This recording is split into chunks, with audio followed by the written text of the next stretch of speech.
Working in IT is a little bit like the movie Groundhog Day or The Matrix in the sense that as new people come up through the profession, they tend to make the same mistakes that we all made, like over and over and over again. I was with a company. We had an engineer that went in and updated the software on the primary network switch in our data center, and he made a mistake and he brought the entire data center down. Like we couldn't communicate with the company. This is kind of like pre-cloud. I mean, the data center was a big deal. And I said, I'm not the most technical guy in the world, but like, do we do those things on prime shift? Like during the workday, we actually went in and screwed around.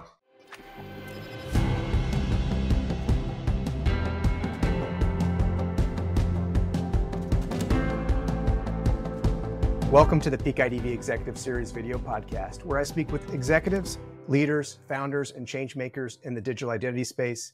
I'm your host, Steve Craig, founder and chief enablement officer for Peak IDV. For our audience, this is a video first series, so if you're enjoying the audio version, please check out the full recording on executiveseries.peakidv.com, where you can watch the episode, read the transcript, and access any of the resources or links mentioned in today's conversation. In this week's episode, I'm honored to speak with Mark Settle. Mark is a 7-time Chief Information Officer, most recently the CIO of Okta. He's a 3-time CIO 100 Award winner and a 2-time book author. His most recent book is Truth from the Valley, a practical primer on IT management for the next decade. Mark is also the author of CIO Perspectives, a white paper series that explores top-of-mind technical issues confronting today's CIOs and IT leaders. In Mark's storied career, he has held executive-level positions at companies such as Oxy, Visa, BMC Software, and IHS Markit. I met Mark through digital identity investor Jelena Hoffart, who I also recently interviewed on the podcast. Welcome, Mark. Thank you for making the time to be with us today. Well, thank you, Steve. I'm looking forward to our conversation. Yeah, I'm really excited about this one. Let's get started. For those that are listening to this, they've probably heard of the role of a chief information officer, but as a 7-time CIO, can you share your thoughts on this role and the responsibilities of the position? Well, we're not going to talk tenure in terms of actual number of years, but I will say, like, over the course of my career, the role has really changed significantly.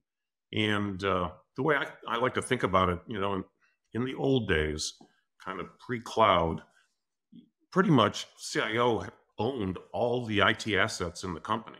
We own the data center, we own the applications, we own the network. And so that provided a level of control, which some people liked and some people chafed at. And the rules of engagement have really changed in a very fundamental way. So now, as you well know, functional departments have the resources and really the authority to go off and buy a variety of IT capabilities on their own. And I like to use the term stewardship. So now I think the CIO role, you still have delivery responsibilities for certain things. So, the IT shop is like the quartermaster, like in the Army. We equip all the employees with their laptops and productivity applications, et cetera. We have some enterprise responsibilities for integrating a lot of these applications, moving data around, enforcing security standards, et cetera. But the days of complete and total ownership have passed at this point in time. So the role requires a little more in terms of powers of persuasion than maybe what it needed in the past. Very interesting. When I was looking at your LinkedIn background, I saw at least the first role you listed on your profile was Chief Information Officer for Oxy. Imagine that wasn't your very first role. Can you tell us more about how you got into that field? So my formal training is in geology, and I worked in an oil and gas company. I worked for a couple of oil and gas companies. I was with Arco Oil and Gas, which subsequently was bought by British Petroleum.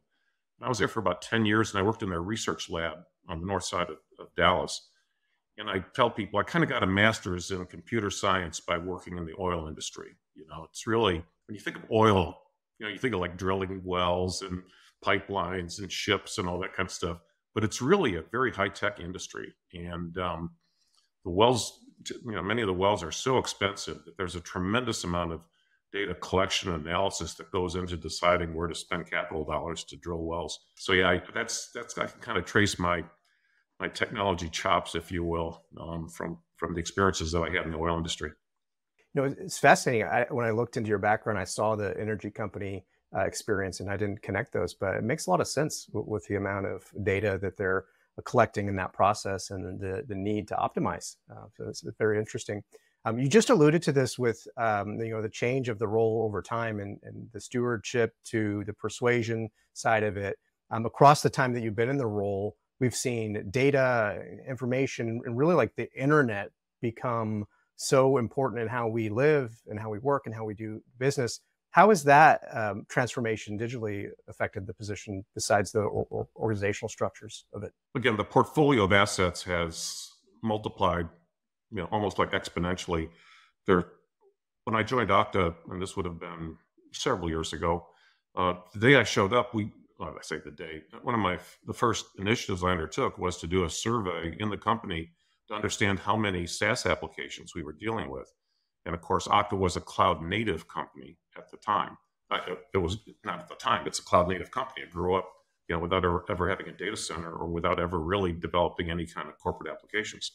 And we had, I think we had 600 employees. And I think we had 400 SaaS tools in the company at the time. And I'm not going to name names, but I shared that information with another CIO in the Bay Area. And she told me, she said, I did something similar. I found 800. And she said, I never told my CEO about it because I thought, he would think he'd accuse me of mismanagement. Like, how could you let this happen? Like, you should do something.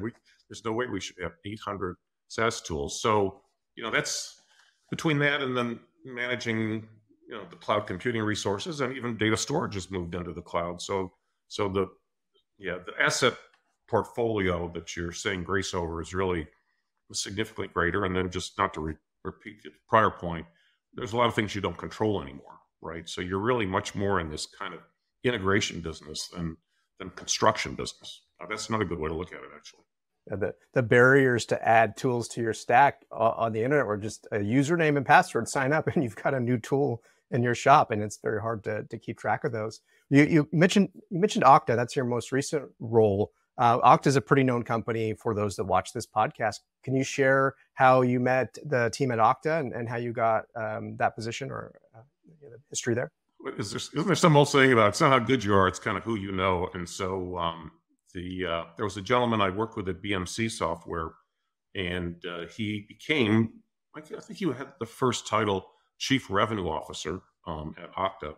And so he basically introduced me to the team. And I mean, the other thing that I kind of had working for me in my favor, I was at BMC, I was an early Okta customer. So I had met the two co-founders. The current CEO and one of the co-founders is a guy named Todd McKinnon. And at the time, Okta was pretty small and BMC was a $2 billion company. And we told them, we said, well, we're interested in this tool. It looks like it can help us out and we'll buy it, but we want you to make some changes. There's some additional features or something that we want to see. So Todd always used to kid me. He said, to get you signed up, we went ahead and did that. And then once we had you as an account, then we just ripped all that stuff out. Like, that was stupid stuff that you were asking for. So, we got rid of that stuff after the fact. So, the fact that I had experience with the tool, I had met the management team, and frankly, that was part of my willingness to join. I had, talked to some other startup companies at the time, and as everybody knows, relationships are so important to being successful in a company, and I just kind of felt like I already knew half the members of the executive team, and it'd be easy for me to come in and have an impact. And you served in that role for over 3 years. How did it influence how you think about identity and access management and digital identity as a CIO? Because now you're at a provider of these solutions versus maybe in the past you were a consumer of them or a purchaser of them. Well, another kind of historical perspective, companies like Okta really got into business because we, and by we I mean CIOs, we were all chasing the holy grail of single sign-on. So as these applications proliferated, we didn't, employees, the workforce members, they didn't want to have to log into these SaaS tools one at a time, right? And line them up on their toolbar at the bottom of their screens, et cetera. And we forget about some of this stuff now. It's sort of like you forget with Zoom how difficult and cumbersome video conferencing was for a long time. But when Okta and some of its competitors, were succeeded because they were trying to solve a single sign-on problem. And of course, the sign-on procedure is just a kind of a security procedure. Today, identity is really like the primary security perimeter in the company. If you look at it, we have really solved a lot of security issues. Not solved is probably going too far. We have some great safeguards that we can deploy to secure things like networks and devices and all kinds of things that are in common usage today. But it's with all these assets that I referred to before, leveraging your identity, your digital identity, to get access to those things really makes you the person. The person is the perimeter. That's something you have to guard against. So the importance of a identity access management tool, started as really a key means of reducing end user friction, and now it's really become, the first line of defense in any kind of a security strategy. During your time at Okta, you wrote your first book, Truth from the Trenches: Practical Guide to the Art of IT Management. Did those discoveries influence the reason why you wrote that book, or what was the motivation? Can you share why that book needed to be written and what it's about? So actually, I wrote the book before going to work for Okta. It was published, and then when I got there, and I'll let you know a little secret. So I outlined the book in December. I can't remember what year offhand, and I forget how long the outline was. It was a Microsoft Word doc. It probably was like a 20 to 30 page outline I had for the book. And I sat down in January, and I thought, I'm just going to go at this thing and just not going to try to like polish the words. I'm just going to try to get a draft that I can work with. And I generated 40,000 word draft document in 4 weeks in January. So I think the book was like in me, like I was, the messenger. So the message was there. And so part of the reason I wrote it and enjoyed writing it was that it was a catharsis for me personally. Up until I had created the outline, I used to keep a manila folder, and the tab on the folder was, you can't make this stuff up. And every time something would go wrong in IT, I would jot a note to myself and say, like, you can't make this up. Like, who could ever deal with stuff like this? And in a lot of ways, and I really hate to admit this publicly, working in IT is a little bit like the movie Groundhog Day or The Matrix, in the sense that as new people come up through the profession, they tend to make the same mistakes that we all made, like over and over and over again. One of the examples that I put in the book was, I was with a company, we're not going to say the company, and we had an engineer that went in and updated the software on the primary network switch in our data center, and he made a mistake and he brought the entire data center down. Like, we couldn't communicate with the company. And this kind of like pre-cloud. I mean, the data center was a big deal. So the head of data center operations came in to explain to me what was going on. And he said, well, the guy went in and he made the software change, and it didn't take. And then we had to roll back. And that's why, the whole company stopped like operating for, I don't know, an hour or something.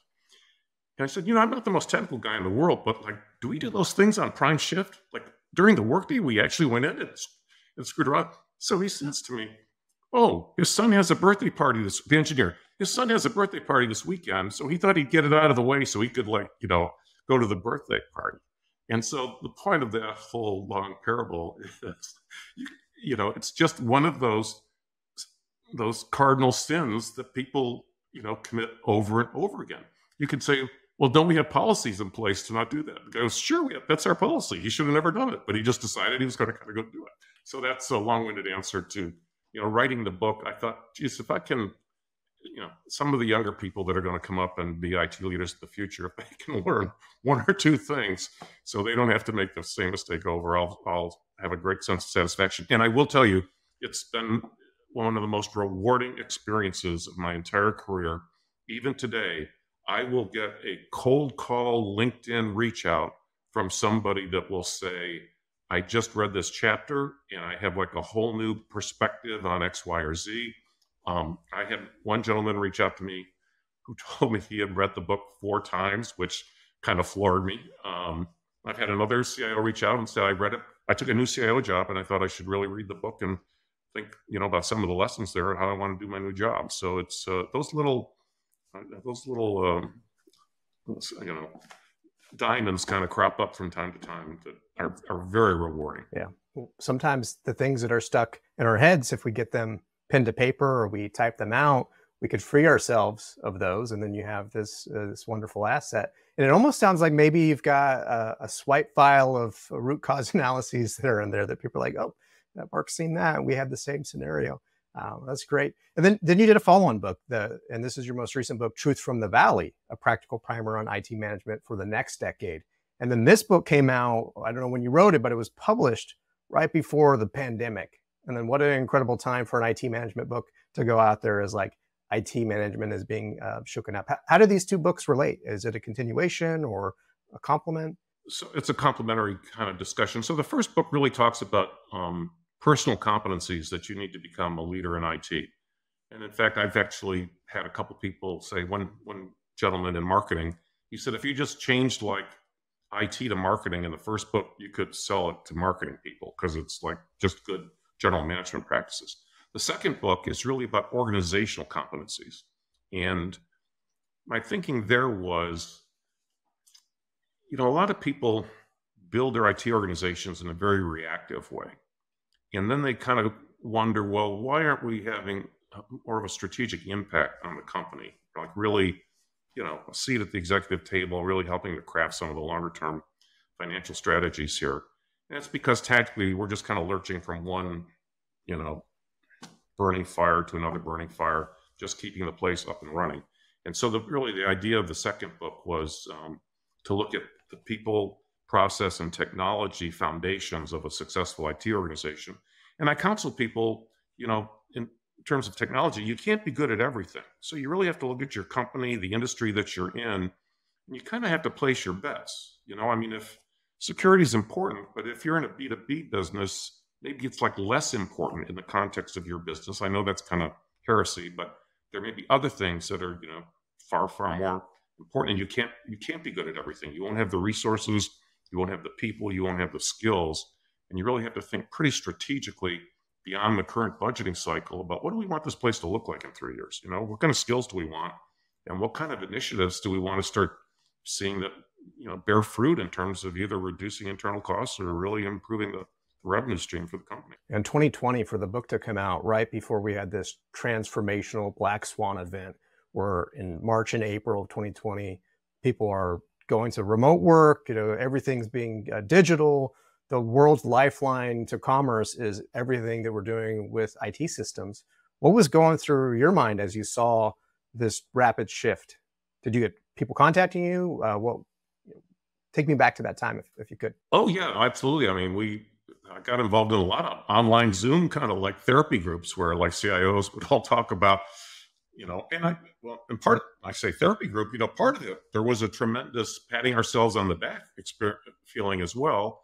And, one thing I think we all learned, and I wrote a little bit about this, IT organizations can accomplish a tremendous thing, or they're capable of doing tremendous things when you can really make clear to them, like, what's the number one priority in the company. Otherwise, all too frequently, they become like Gulliver and Gulliver's Travel, where the Lilliputians have like this, giant guy, tied down with a million different little ropes. And IT organizations can get diverted into trying to satisfy so many different needs and address so many different complaints, et cetera. And then everybody says, well, we spent a lot of money and they got a lot of people over there. How come, we're not seeing, we don't think of technology as being a very leveraging thing in our company. So the beauty of that experience was a lesson to a lot of people, I would hope, business people outside of IT. If you could just be very clear about, like, this is job one, IT organizations can do tremendous things. Another good example is implementing an ERP system. And now, that's something we did more of several years ago before the SaaS revolution. But again, that would become like job one, and partly because we're spending a lot of money. We have a lot of highly priced consultants in here. We're kind of doing open heart surgery on the business, So again, IT is in many cases principal architect of those kind of those projects, and as long as they know that they've got the power to kind of drive those things, tremendous things can be accomplished. Now, so that was what happened at the time. But I'm gonna extend your question a little bit.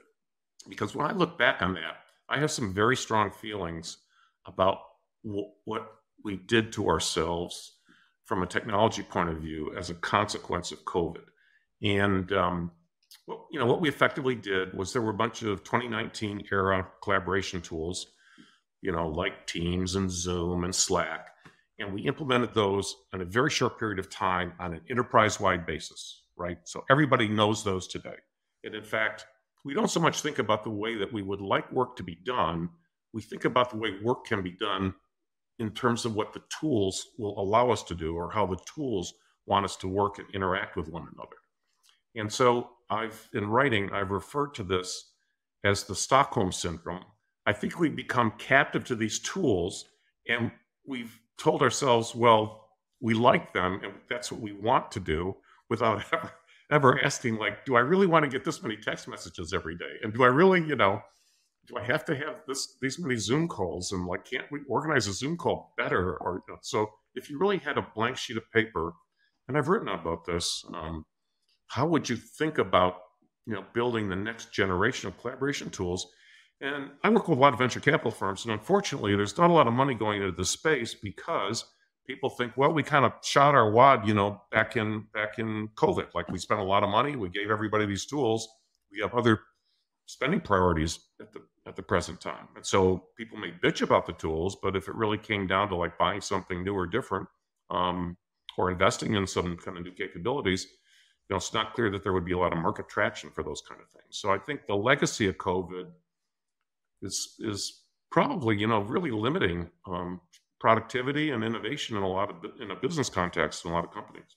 Yeah, I definitely felt that during the pandemic. I was working at a solution provider, and what had happened was just replicating the in-office experience into stacked Zoom meetings, but without the buffer of walking from one room to the other. It was just close one, open another one. And I don't think people wanted to work that way. But by the time that first 6 months happened, there was a lot of Zoom fatigue. People were just burnt out on using those collaboration tools in ways that they weren't intended to be used. Like you weren't supposed to be on a Zoom call literally for 12 hours a day. You're supposed to have natural breakups and that. It's interesting your point about the fact that there was a lot of investment. There was a lot of stock pops with things like Zoom, but now that we're back to kind of normal and we're in a new normal, the money's not there anymore. And some companies started to merge to try to rethink the collaboration and how we could do better. But now that we're back to some physical, some remote, like feels like we're stuck with some of these tools. And so hopefully there'll be more investment.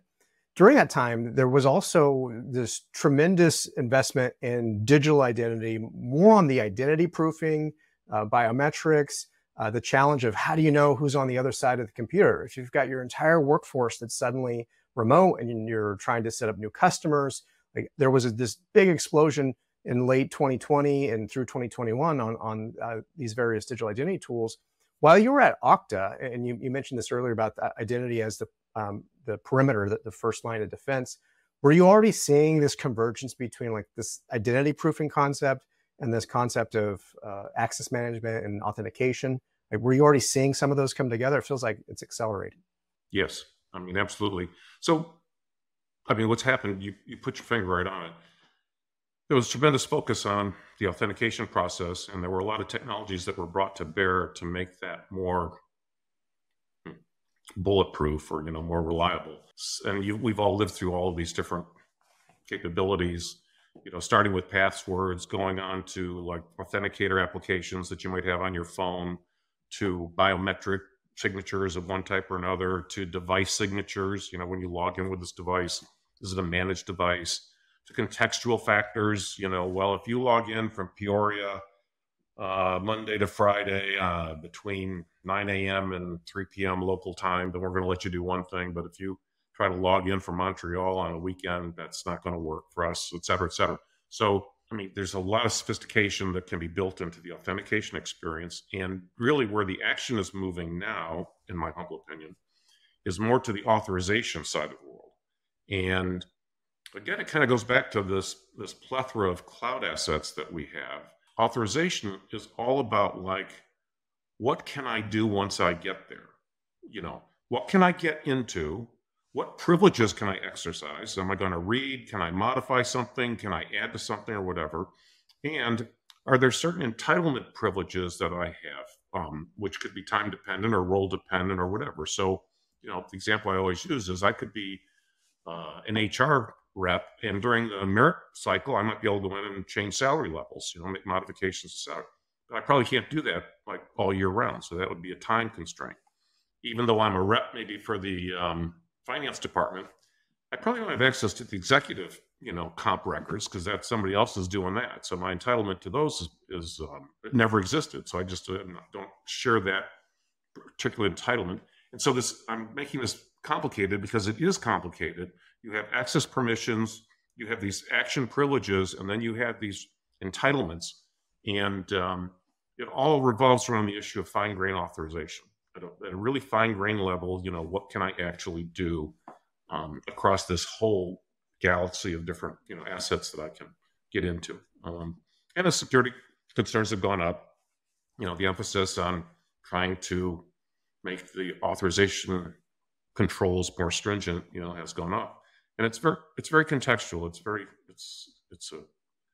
We haven't solved this problem by a long shot. What's the status quo in authorization right now in terms of how companies are solving this? Are they rule engines or just a bunch of Boolean logic? The classic IAM, access management approach, is to create groups. So you can get into Salesforce, and then there are multiple groups that you get assigned to, and the groups have certain privileges. And so, and the groups can have overlapping privileges as well. And so the groups can be based on roles that you might have. So if it's Salesforce, maybe you're in sales ops, or maybe you're in outreach, you're a sales development rep, or maybe you're an account executive in the field.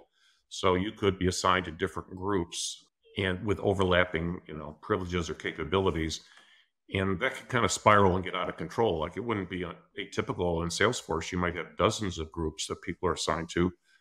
People get assigned to groups on a project basis over this one-time project. And then you kind of have to remember to maybe discontinue that group because you wake up and realize, oh, we're not doing that anymore, but that person still has a privilege at one time or another. So the groups are the classic approach to handling this problem. But I think the demand is out there for, again, much more fine-grained and contextually based, time-based privileges or authorization capabilities. Yep. Yeah, or you have people in a group that are no longer in the company, and you find that Exactly. they were the only person that had that kind of authorization, and now there's this whole governance process of, okay, now we got to find the backfill and who's going to get that assigned. Yeah, there are tools out there that would actually take your authorization privileges. Like, let's say you've been assigned to multiple groups. Almost inevitably, if I look at, how did you use those privileges over the last 90 days? And you might find that like 30% of your privileges have never been exercised. So they're just like sitting there. And again, we go back to the importance of identity, because if somebody can authenticate in and be you, they have potential access to the privileges that you're not using, for half a year or whatever. I mean, the classic one is in HR, where somebody might have access to some HR systems because they have to, I don't know, like fill out a form occasionally, or, go through the annual performance review process or whatever, but they have certain access privileges that are standing privileges for long periods of time that are not routinely exercised. And, I don't need to give you a tutorial on this.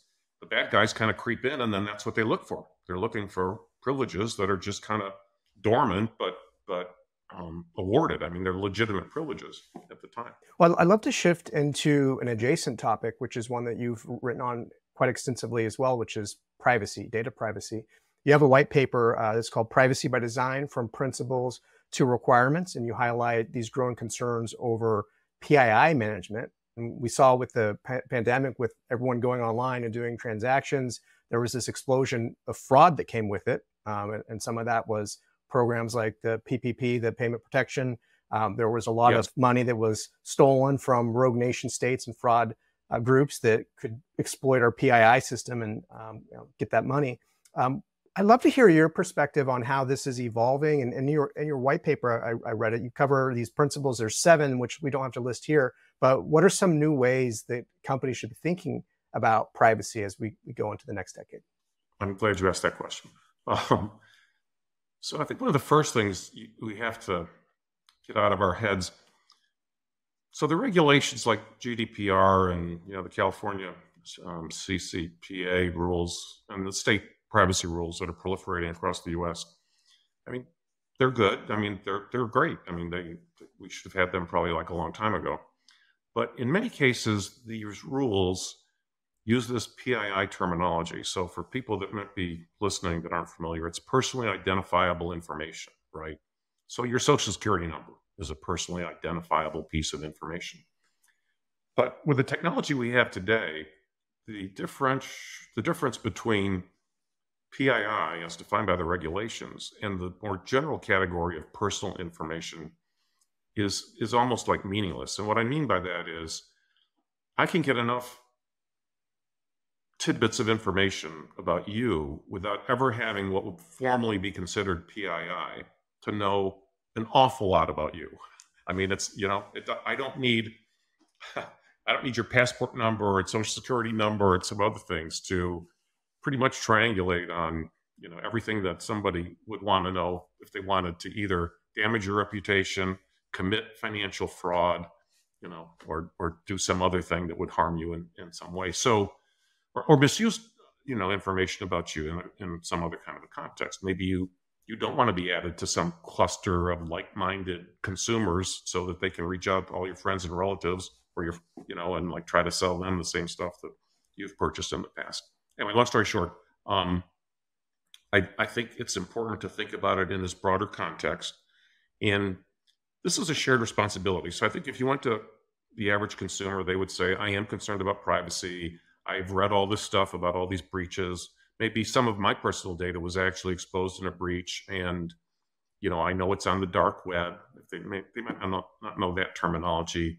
Or they may have received some kind of an in-kind compensation from the company that lost their data, maybe like 1 year of some kind of a protection service paid for by the offending company, et cetera. So they would express concern, but they would also be the people that would all too often go to a new website that would say, do you accept all the cookies that we have here? Or do you want to like look at the cookies and pick and choose the ones? They would just say accept because it'll take too long, or the company would say, oh, we have a $3 discount on this product if we could just know the following 3 things, and they go, well, for $3, sure, I'd be happy to do that. So people give away information, I think, way too willingly. And they've got to make their concern about privacy more actionable on their own and take that extra minute, that extra 20 seconds to really look at what they're agreeing to in many cases. And on the other side, the company side, I really think enlightened companies would do a lot of good for themselves if they really thought about privacy as a differentiating value or source of value to the product or service that they're bringing to the consumer. And so you may remember this.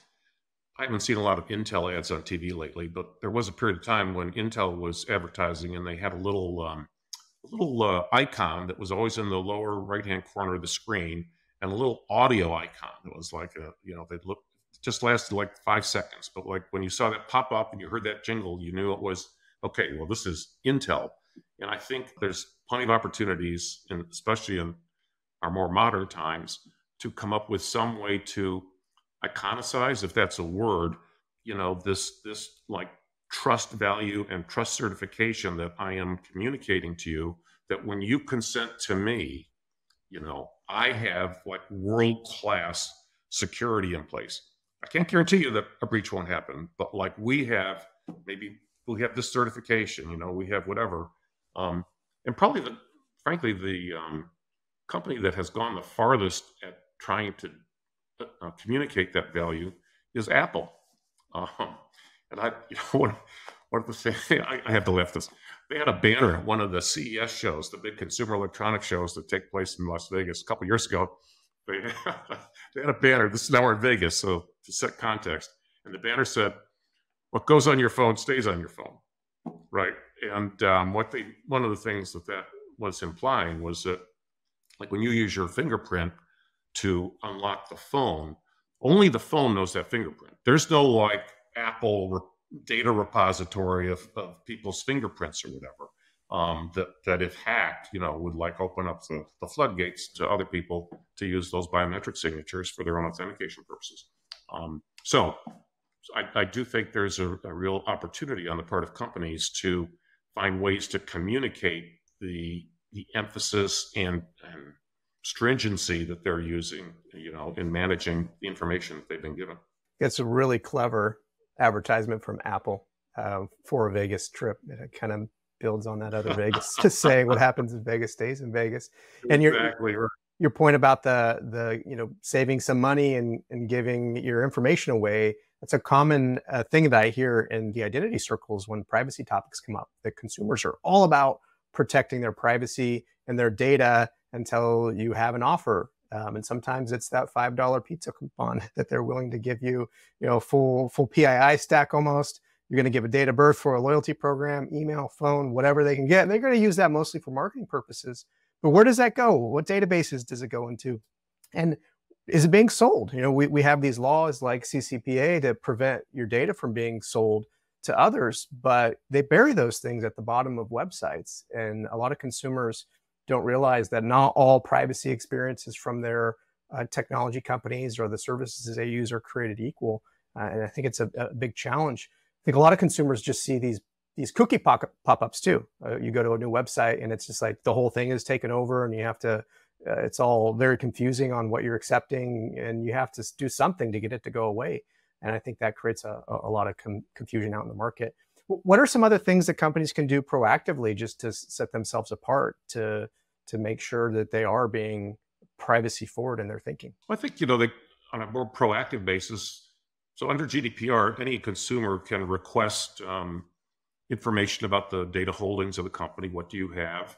And under GDPR, you can modify it. You could say, well, I'm no longer married. You could say I moved to a different address, whatever. You can delete, you can request certain information or all of your information to be deleted.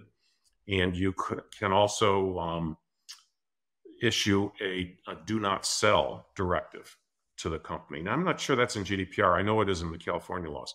But so what a company could do would play back to you without you requesting it. Like, here's what we know, and here's what we have, and here are your options, like on an annual basis. Like, here's your hygiene check, if you will. We're going into the Christmas shopping season, and you might be bombarded by our partners, or let's not go down that road, because that's like a very narrow edge case. But just to say in general, we're so concerned about holding your information that we want you to be aware that this is what we have, and here are your control mechanisms. And what's interesting to me is the companies have very sophisticated tools for managing the consent agreements, because they have to, for regulatory reasons. They have to be able to show, what they've done, the ground rules under which the data was collected, and that when asked, they have complied with their regulatory requirements, and they have to be able to comply with those regulatory requirements. But as a consumer, if I said, well, I've stopped doing business with these 5 retailers and I want them to erase everything, I have to go to 5 different places. And generally they all have, if you've ever tried to do this, they actually have different procedures. There's not like one standard procedure. In fact, I found one website, I think it listed 1,600 different account closure procedures, common retail kind of organizations. And so we're at a disadvantage as consumers. The big guys, they're required to keep kind of a library, of the privacy data that they've collected and how it was collected, and et cetera. But if we want to throw an emergency switch and say get me out of here for any let's say, here's a classic thing. What if we looked at each other and said, any company that I haven't done business with in more than 2 years, I want all of my information taken away from them. There's no reason why they should still have it. That would be a major project for me to do personally. That, there's no switch for that. California has recently passed a law where any data broker that is operating in the state has to subscribe to a one-stop API where if I'm a California citizen, I can go into this API and say, I want my data removed from every data broker that operates in the state. I don't have to go to 400 organizations, but that one switch will like wipe me clean. And it'll be interesting to see if that kind of a capability is propagated through some of the privacy laws that are popping up in the other states as well. To date, California is the only one that's done that. Sounds like a powerful feature, and Yeah. being proactive, 100%. The thing that we hear from companies most about is when they change their privacy policy, not the data they have on us, which they're required to inform us of those changes, but they're often buried in a bunch of other noise of all the marketing emails, and they're doing those updates around times of the year when we're preoccupied with other things. Let me dramatize this problem a little bit more. Yeah, sure. One of the data brokers, who I'll not name, they maintain records on 2.5 billion people. That's billion, 2.5 billion people in the US and elsewhere. And for each entry, record entry, they maintain 3,000 data elements per record. That's like a lot of personal information. In fact, I tell people, if you gave me like a pad, a graph paper, and you said, like, can you list 3,000 things about yourself? I think I'd run out of steam after about 300 or 400. I don't think I can think of 3,000 things about myself. And if that's the dimension of the problem, they're selling that data to somebody that's trying to sell stuff to you, or, come after you for a political contribution, or, all kinds of different things. And so people do not really appreciate the wake that they create out on the internet. This is a great segue into one of the final questions I have to close this out, is your most recent white paper that you wrote on digital wakes that are created. It's actually called An Investment Thesis for Digital Wake Management. I read this paper. I love it. Can you share an elevator pitch on this topic? First of all, what is a digital wake? So the wake is, the tidbits of information that kind of get scattered out there. And much like a physical wake behind a boat, your digital wake, you can see some of it, and some of it you don't even know is out there, right? Because it's been collected from public sources or scraped off websites, et cetera, et cetera. And right now, as a consumer, there are only a couple of piecemeal solutions that are available for cookie management or password management or your privacy controls, on some of your social media sites, et cetera, et cetera. There's really no holistic way of trying to clean up or manage this wake that you've created, partly knowingly and partly unknowingly. And I really, maybe I don't think Gen AI is the answer to every problem under the sun, but I really think Gen AI in this context could really help the average consumer kind of to be this technology translating service, which would say, okay, you're worried about this. You've got passwords you've used for 10 years. I can find them all over the dark web. Like, you need to go in and, do some things.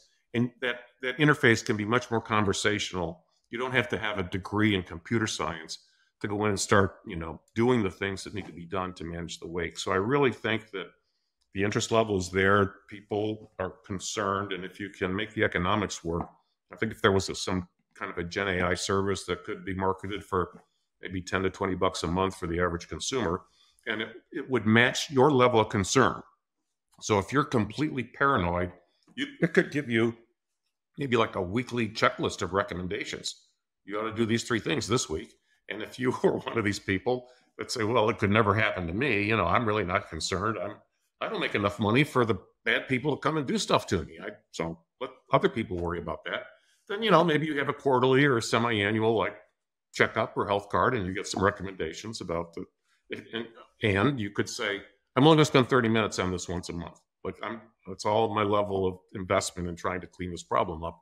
And then, the Gen AI routine with some backdoor logic could figure out, well, if the best thing you could do is, your passwords are okay, but you're doing this other thing that's getting you in big trouble. So I think there's great opportunity.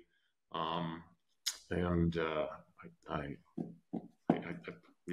think the VCs should sit up and take notice and start to funnel some money into this more broadly based approach to giving consumers the tools they really need to address the problem.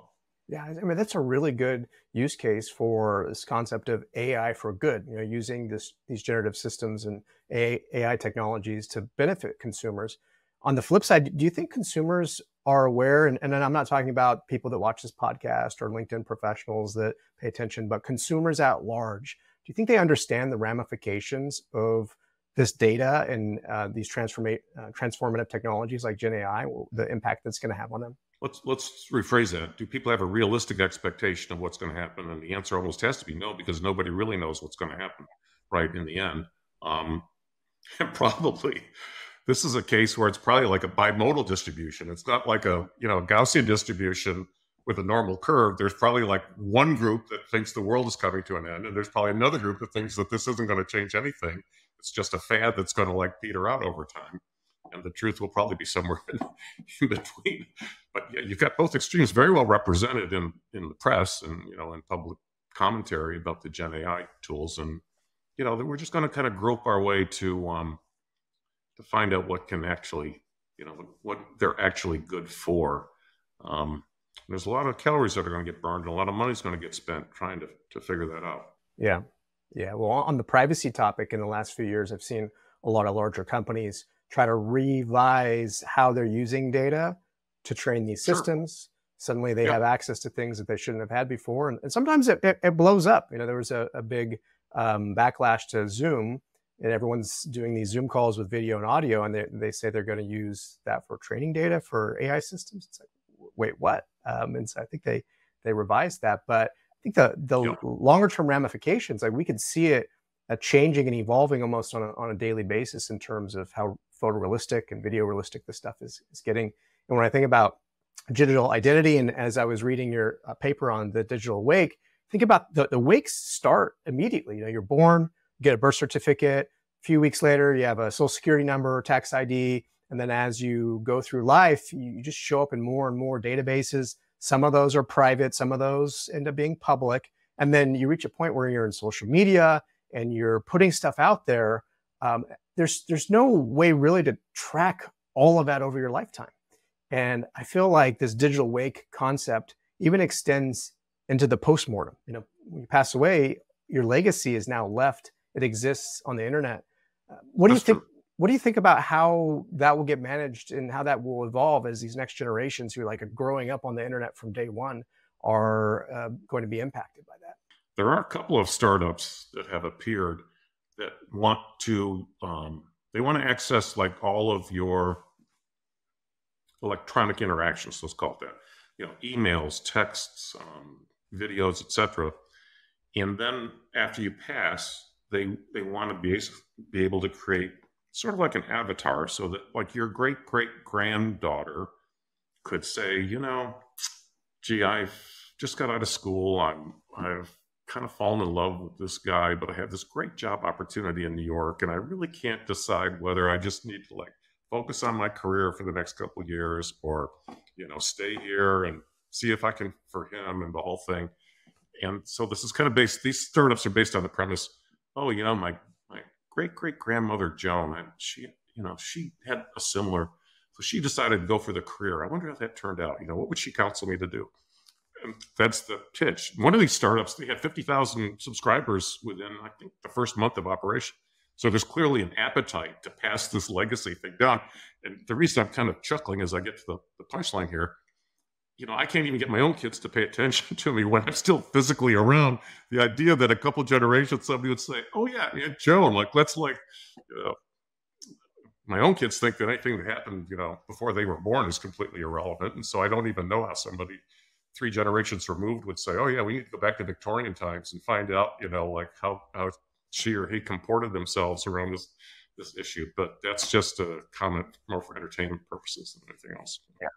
On the Apple topic, we're talking about them having all this data on your phone, and they're in a really good position to create these systems. They have all your iMessages, they've got your emails, they've got your entire photo library with photos and videos. Like, if anyone could have this digital legacy tool, it's you have a new feature in iOS 20 and you push a button, and then now you've got this photorealistic avatar that your family could have to speak with you, which some of that's morbid, some of that's fascinating. I don't know, the technology exists today to do that. So we'll see. The regulators are focusing on that issue about implied permission, if you will, that there's some implication that you can hold all that stuff, or you can And it's a fine line. I think I'm not a lawyer, but I think, you have to prove the business purpose for which it was originally intended, which to some degree is in the eyes of the beholder, right? But there was a recent one where I shouldn't say who the tech vendor was, but one tech vendor had collected a lot of data, and the settlement, the way they got out of paying a fine, was to erase all this data that they had compiled. So I think it's a real issue, and things will just get more stringent over time. That's the other way you could look at it from a company's point of view is, well, where are the regulators going to go in the next 5 years? Why don't we just get there first and then get some commercial credit for doing what they're going to force us to do anyway at the end of the day? So I think it's much harder to predict where the regulations will go than where the AI will go. I think that's a little bit more of a...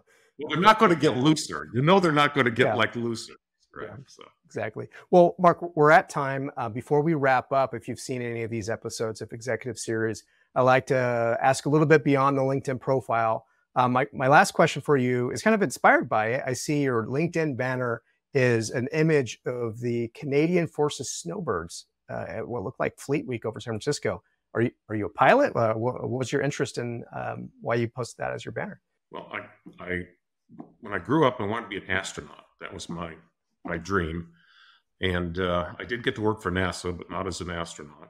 And on the way to NASA, I was in the Air Force for 4 years. So, that was just another path that I traveled partly down and found other things that were more interesting along the way. But I have a warm spot in my heart for the Air Force and aviation in general. Great. When you're not writing or researching, where else do you dedicate your time? I am a real fan of military history, I will admit. And so I've been on multiple battlefield tours, and I tell the folks that haven't dabbled in that I could probably give a pretty good one-day tour of most major Civil War battlefields, probably in the U.S. I've probably been to most of them more than once. So Steve, that's my ending offer to you. If you need a complete break from all the things you normally worry about and you want to go out and look at Gettysburg or Chickamauga or Shiloh, I'll be your tour guide. Yeah, I love that. Thanks for the offer. It's actually an area that I've gotten more interested in as I've gotten older, just the history. And to your earlier point about things repeating themselves, it's like if you study history and battles and wars, you see the same conflicts. It's just every few generations, there's a different battle being fought with new technologies, but over old ideas. So I certainly would love to take you up on that, Mark. Yeah, and actually, they are great management laboratories, right? They are the breakdowns in communication or the personality conflicts or the misuse of technology or timing errors that occur, timing errors that are completely reminiscent of the story I told you about the software update on the network switch. The timing was very unfortunate that happened. But the battlefields, there's so many, and of course it's all 2020 hindsight. They're just so obvious that if only this hadn't happened, the outcome of the battle could have been quite different. There's a couple of series shows on Netflix.